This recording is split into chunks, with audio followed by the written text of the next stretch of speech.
So there's an interesting method that I know that we can use to do this. Let's look for the pattern first, and then I'm gonna talk to you about that. This is where if you have some kind of uh, ability to um, kind of puzzle something out in a creative way, then the answer becomes a lot easier to figure out. But watch this. Okay, we've got, let's say the sum of the first odd number is just 1, which is the sum would then be 1. Okay, or the first two terms would be 1 plus 3, and that's 4.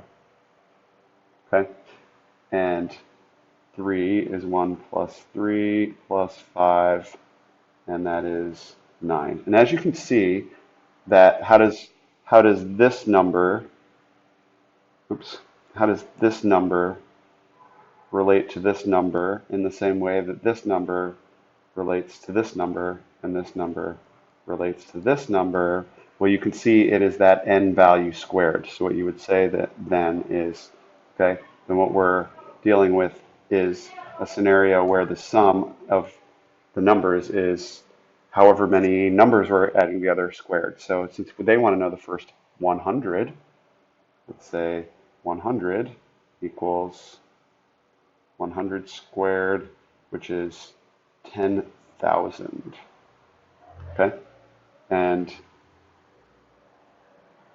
as I said in the other video, I don't have the answers available to me. I'm sorry, I'm on my iPad at home after a trip trying to get to Mr. Lakai's birthday party. So that's what I believe the answer is. And you could then also say, well, let's just leave it at that. That's the best way to approach it, I think. So there's two more problems in this set 27.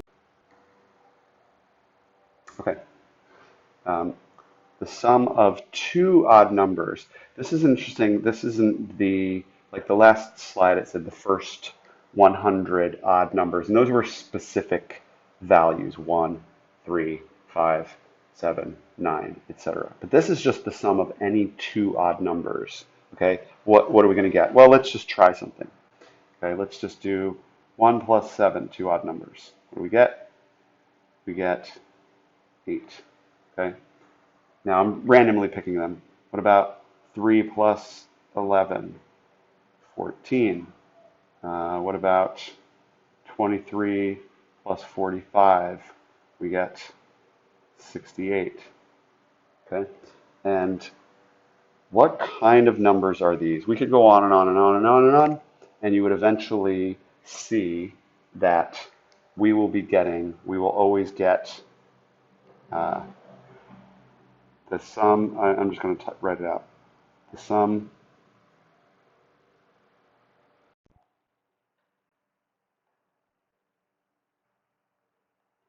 of any two odd numbers will be, have you figured it out yet? Will be even. Okay, that's going to be true always because watch what's happening. Sorry, I made some marks down there by accident. Let me erase those. Um, Let me show you why this is. If you take, let's say, 1 plus 7, okay, you've got a stack of 7 items. If we paired them up like this, that's 1, 2, 3, 4, 5, 6. And you will always have one, since they're odd, you're going to have one more that doesn't have its pair. And then, so that's the 7, okay? And then here's the one more. And it will even it out. Okay, and you could just do that the same for any other ones. 3 plus 11. Okay, here's 1, 2, 3, and if you added, actually, let me do the 11 first, just to be quicker. Okay, so there's 4, 5, 6, 7, 8, 9, 10, 11. There you go. Okay, so there's 11. If we added 3 to that, what would happen? 1, 2, 3. Okay, since that's an odd number, 2 of the 3 make their own set of 2. There's an extra one there to match with the extra one in 11, and so on. So you always will take the 1 remaining one that doesn't pair up in an odd number, if you were to do like I was just doing, and that extra one will pair up with the extra one in the other odd number and always even out. And so that's the idea. Let's take one more for. Okay, so the product of two even numbers. If you do the product of two even numbers and any two even, so let's just say 2 times 10, and we get 20. Well, that's even.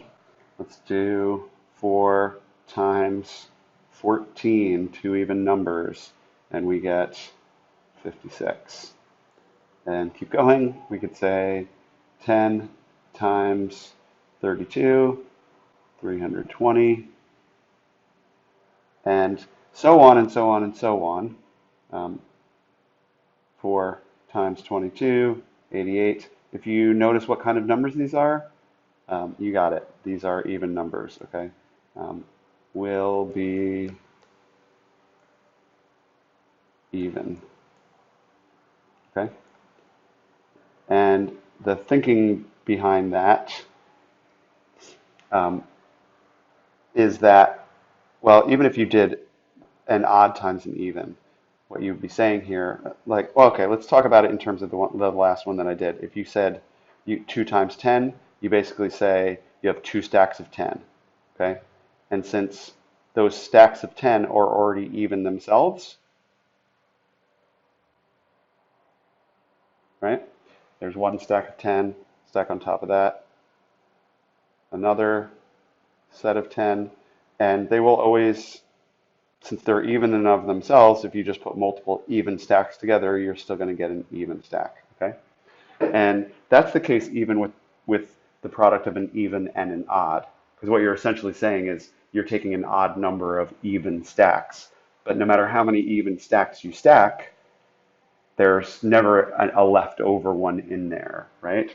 Or looking at it the other way, if you had odd numbered stacks and there was an even number of them, all of those odd numbered stacks would have a one extra that doesn't pair with one of them. And then from another one of the even numbered stacks, you'll always get another extra one from there and they'll pair up.